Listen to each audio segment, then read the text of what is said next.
Hello, and welcome once again to Franklin. Why are you here? Why is Len wearing his intellectual spectacles? I trust you, Walter, are wearing your intellectual spectacles too. Today, I'm going to explain something about what modernism is. In the next videos, I hope to go into, in some detail, the glorious 1907 encyclical of Pope St. Pius X, known as Pascendi Dominici Gregis. It was rendered in a popular book called A Catechism on Modernism, which presents as question and answer the causes, effects, and remedies to what's called modernism. So before I get into that, I thought I should say a few words about what modernism is and how the modern mind was made up. On with the intellectual spectacles. Today I'm going to talk to you again about my beloved T.S. Eliot.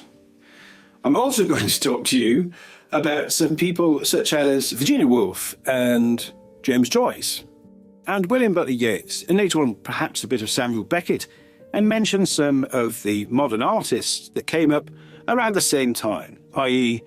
the beginning of the 20th century and its first quarter. It's about 1925. Why am I going to subject you to this?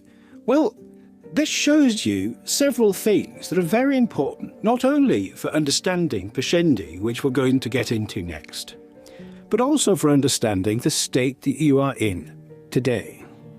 The reason why we live in a sort of moral nihilism, in which everything appears to be an advert for nothing. The reason why the progressive environment we inhabit promises a utopian destination through liberation, but delivers us instead into a void.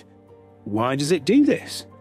Eliot's life, his work, and his example, and his rejection by the modernists that he was bracketed with, show us something of the point. In fact, this is all about the point, as in, what is the point of man? What point in history came to define us? This is the central question, if you like, of the difference or divergence between what we are compelled to call our culture and civilization. It was Eliot's determination to answer this question, to find the truth about it, that saw him break ranks and in fact be condemned by Virginia Woolf as a sort of dead man. And why was that? Because she discovered in 1928 that Eliot believed in God.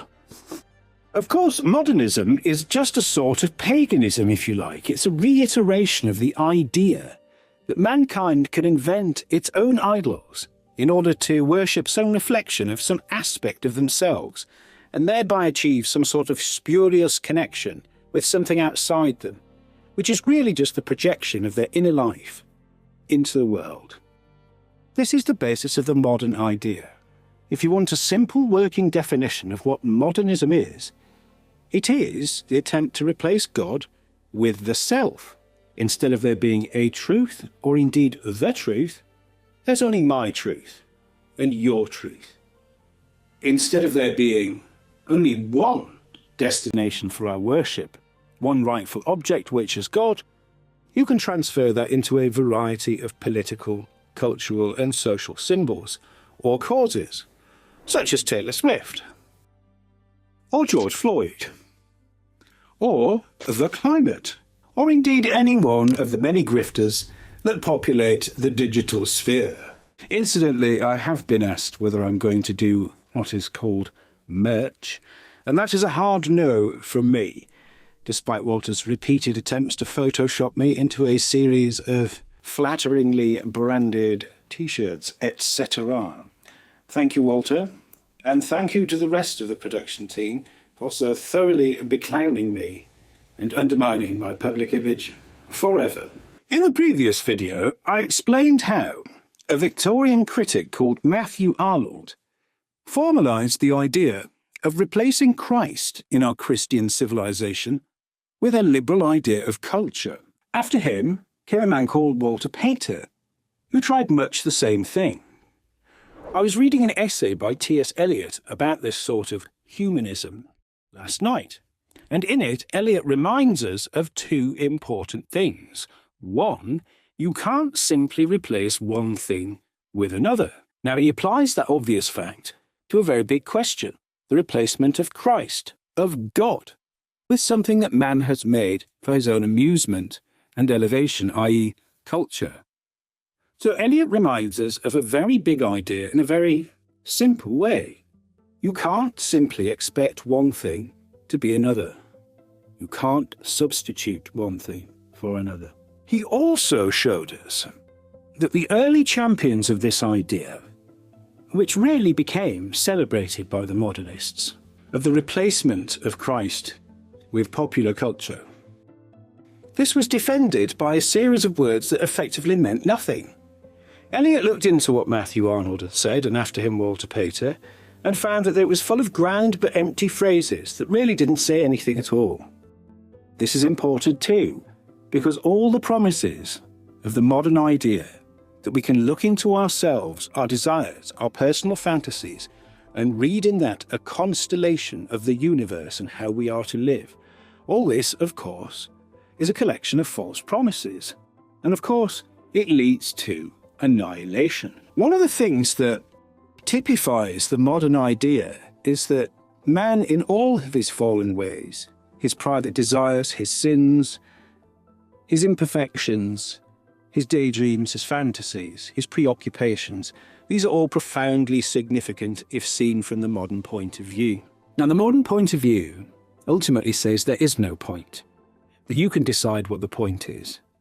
And the point is for you to discover in everything that there ultimately is no truth, and therefore there ultimately is no meaning to our lives.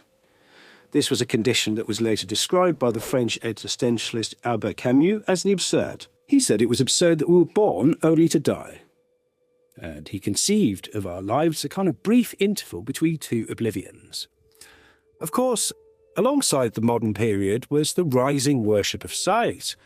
Many scientists, of course, believe that we were all birthed from nothing in an instant for no reason at all. Long. One thing that Eliot's work does is that it shows you how ridiculous this so-called enlightenment is. In fact, it makes you believe in a superstition that everything comes out of nothing, and the highest purpose of mankind is to strive towards a sort of universal nihilism, which is supposed to be liberating. If there is no God, and nothing really means anything, and nothing's really true, and there's only preferences and what you fancy, then you're completely free, aren't you? How did that work out for them? We'll examine that in a second, when we come to the instructive example of Virginia Woolf. Now, if you were like me, and you have blundered through big school, you will have been bludgeoned by the idea that people like James Joyce and Virginia Woolf are some of the greatest minds of the 20th century. I would say that what they did was they wrote artfully crafted invitations to nowhere. No one could disagree that W.B. Yeats's poem, The Second Coming, is a magnificent piece of poetry, but again, it's an invitation to observe the cult of the writer that he was making around himself, which he also mistook for politics. What he was trying to do was remake a myth. Later, with the creation of the liberal democratic system, you would find that all of our mass media would be mobilized into the same purpose, and the myths that it would create would be those of the liberal political religion. These two are all promises of liberation and emancipation in the cause of universal humanity, but they're all self-destructive. They destroy the nation, the individual, morality, the nature of reality, the value of human life, and the significance of your being. One thing that's remarkable about T.S. Eliot is that he is celebrated with his poem The Love Song of J. Alfred Prufrock as having begun, as it were, the modernist era in poetry. This is a poem that stands up to this day, and his others, such as The Wasteland and later on the Four Quartets, are also masterpieces of poetry. But what was significant about Eliot is that he started to try to describe the tremulous burden of being the axis of the world. In Prufrock, he talks about an individual who is timid, who is paralyzed by the amount of decisions, indecisions, and the 1,000 visions and revisions, or was it 100, I forget. I think it was 100. But anyway, he talks about Prufrock. And Prufrock is a sort of balding metaphor for modern man, who realises that his life is not going to be animated by mythological beauty, who realises he has measured out his life in coffee spoons, who realises he can't escape the banal. He's also crushed by the realisation that in a godless world, it's up to him to decide. It's up to him to conceive of visions and revise them, of how he is to live, who he is to be, and what to make of the world. And he can't do it. And in the end, it's suggested that he drowns, along with the rest of us. Now, Eliot wrote that when I think he was 22, at 1911. This is 4 years after the publication of Pascendi by Pope St. Pius X. And this is a landmark in the modernist era. Modernism, of course, wasn't a specific movement. People didn't go around with little modernist badges on. But the idea generally expressed itself through literature and art, and later through our mass-produced mass culture, that this was me time, that the times we were living were a perpetual me time, and that where you would find yourself was a sort of permanent my space. This early iteration of digital platforms was very well named because, of course, the modern period, and indeed the postmodern one that we now inhabit, is all about you, or me, and what we believe in ourselves and our fantasies. As if, by projecting them into the world, we can assert ourselves in a way that's so significant we can replace God. Well, in fact, what it does is it makes you parvanimus, if you like, the opposite of magnanimous. It makes you small-souled instead of great-souled. It turns your gaze inward, not outward. It makes you look down and never up, because we all know where that leads. Eliot did not surrender to the modern sensibility, to the isolation of modern man and the liberation of himself into a void by means of his liberated desires. That wasn't enough for him. Eliot continued to search for the truth. In 1927, he converted to Anglo-Catholicism, and this moment was greeted with absolute horror and disdain by Virginia Woolf, who to this day is celebrated as some kind of genius for being a mentally ill woman who commits suicide. How did Virginia Woolf respond to T.S. Eliot, and why does it matter? Virginia Woolf said that on discovering in February 1928 that Eliot had in fact converted to God, went to church and believed in him, that Eliot was dead to us.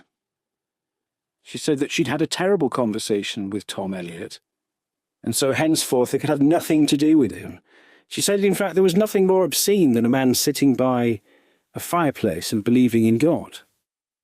This offended her tremendously. After having pronounced Eliot's death in 1928, Eliot, of course, went on to live until 1965, whereas Virginia Woolf walked into a river with a pocket full of stones 13 years later. But Eliot, he had to find out what the point was. What is the point? The making of the modern mind is an attempt to make up another point for our existence, for the reason for our being. But Eliot wasn't satisfied with these distractions, these sensations, and he knew that man's limitations could not be exceeded, and in fact, in his attempt to replace God, it would crush mankind.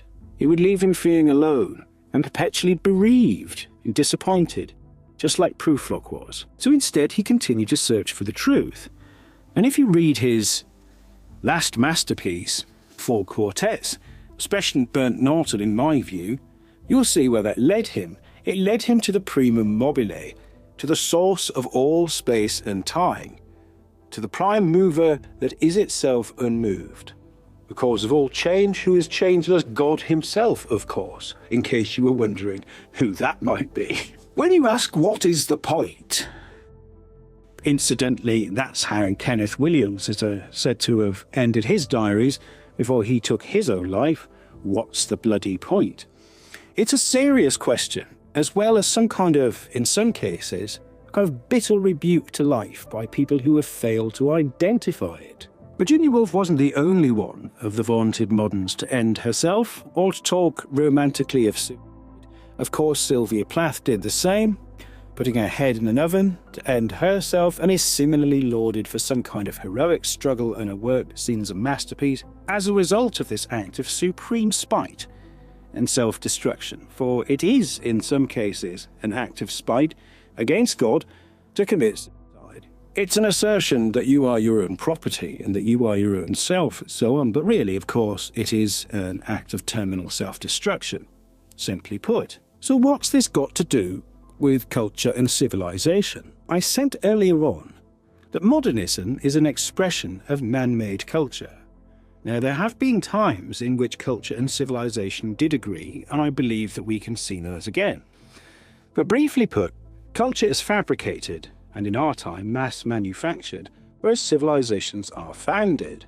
And I think, as I will obviously agree with Tom Eliot, that the point he makes in Four Quartets is true, that the point in time at which our civilization was founded was the birth of Christ. That all human history leads up to this moment, and everything after it is explained by reference to it. Christ is the landmark in humanity's existence that makes what went before and what comes after make sense. If you discard that, you have to supply your own personal meanings instead. And although that might seem exhilarating at first, as indeed it did to many modernists at the beginning of the 20th century, in the end, I believe it will crush you. James Joyce, for example, went on about the musings of Bloom wandering around Dublin in a sort of pastiche of the Odyssey in his book Ulysses. Joyce also privately fiddled with his eyes to the point where he sent himself blind. I think it's important to study the characters of these people as well as the piffle that they have produced, however artfully. Because what Joyce does is gives you an extremely detailed and sometimes captivating journey that really leads nowhere in Ulysses.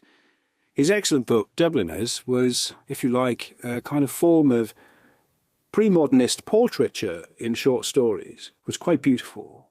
If you want to read a really good short story, by the way, have a look at The Death of Ivan Ilitch by Tolstoy, which is much shorter than War and Peace, and is wonderful. And I will also recommend the short stories of Flannery O'Connor, a lifelong devout traditional Catholic from Savannah, Georgia, whose book, A Good Man is Hard to Find, I found exceptionally hard to find last night when preparing for this video, which is a curious irony.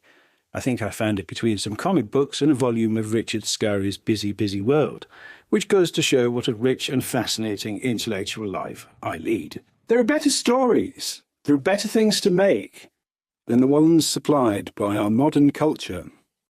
And the search for the point leads to Christ.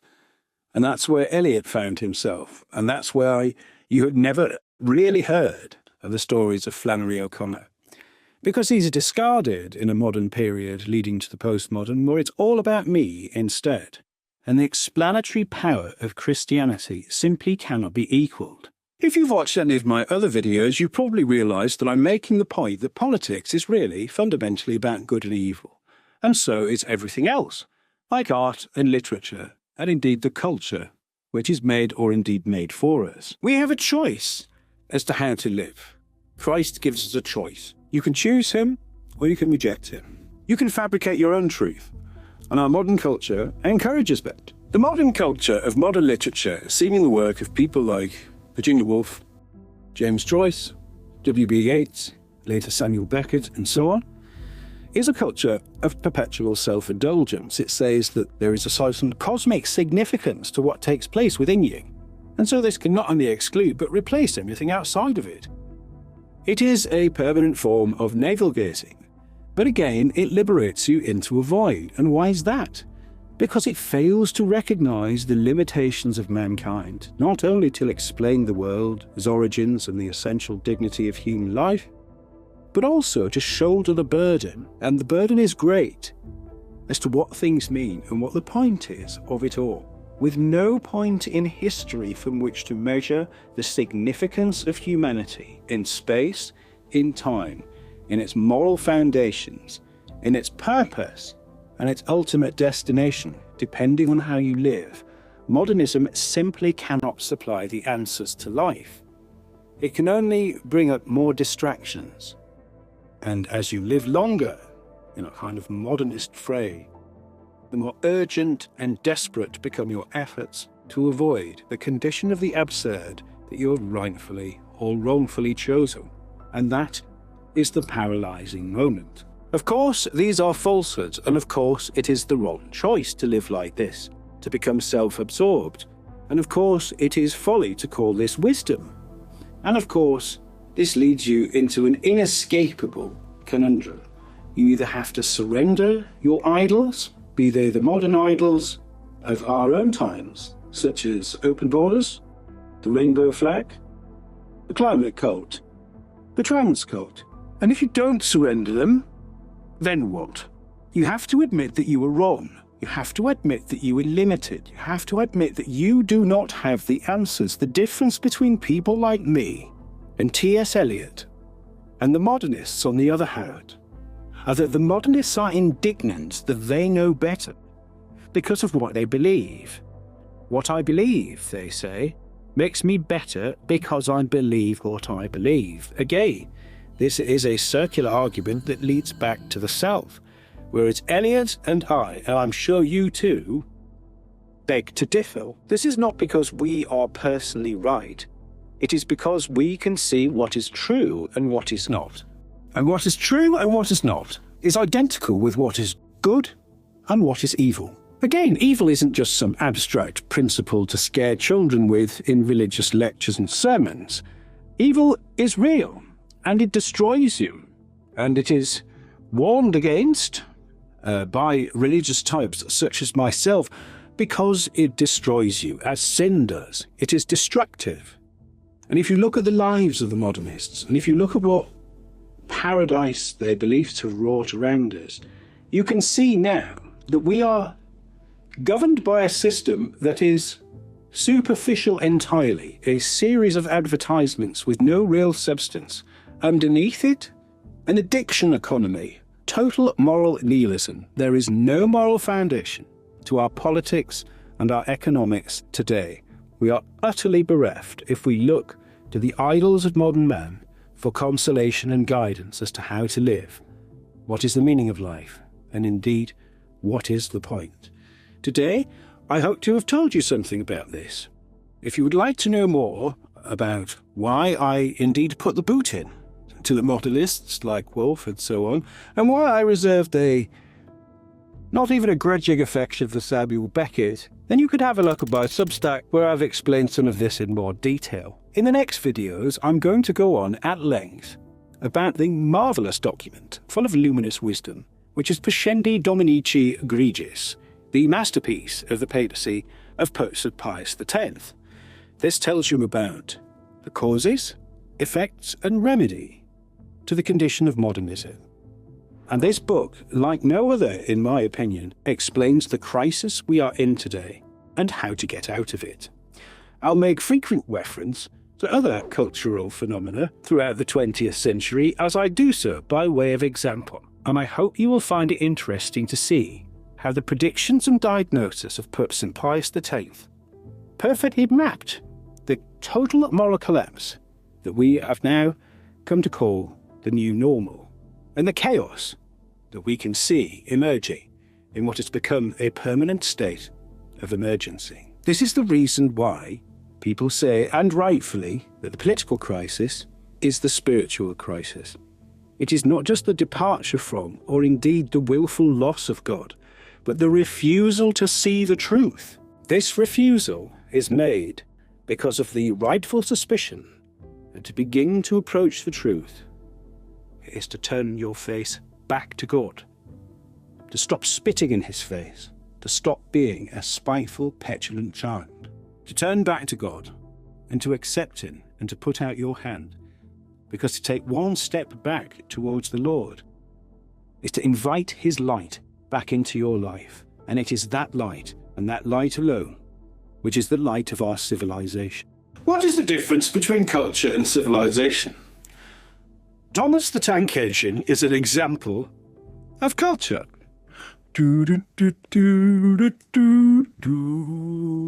Delightful, wasn't he? Well, Thomas's example, like that of another Thomas, Eliot himself, shows us how far we have fallen. This reminds me of another poem by T.S. Eliot, which I think is worth mentioning, and as you can probably guess, I think T.S. Eliot has quite a lot to say about our times. He was writing, I think, in the 1920s, and he said that our culture had fallen so far in the past 50 years that you were likely to believe that it would hit rock bottom and if maybe even bounce back. Eliot said this was a mistake. Now, if you look around you today at what we are to call our culture, which is like some kind of obscene ritual for the collective side of the human spirit, a kind of jamboree of obligatory insanity and obscenity. If you look at that, you can see that we have fallen yet further in the century since Eliot made those remarks. Eliot said to the fall, there is no bottom. And I think he was right. There's no reason to presume that without some kind of action, that we're simply going to bounce back and that culture will just bottom out and it will recover. No, I think I would go further and say that Eliot was not only correct, but our culture has been designed to do this. As I'll explain in a later video, by the mid-century, you ended up with people who not only embraced the absurd, like Martin Esslin, who promoted the idea in popular culture of the inevitable devaluation of ideals, purity, and purpose. This would become one of the defining characteristics of the mass culture of the 20th century. A sensational, overwhelming, and exhilarating spectacle of universal human degradation. Life is about choices. What is the point? That too is for you to decide. You can choose the phantasmagoria of modernism and its false idols, or, like Eliot, you can seek the truth instead.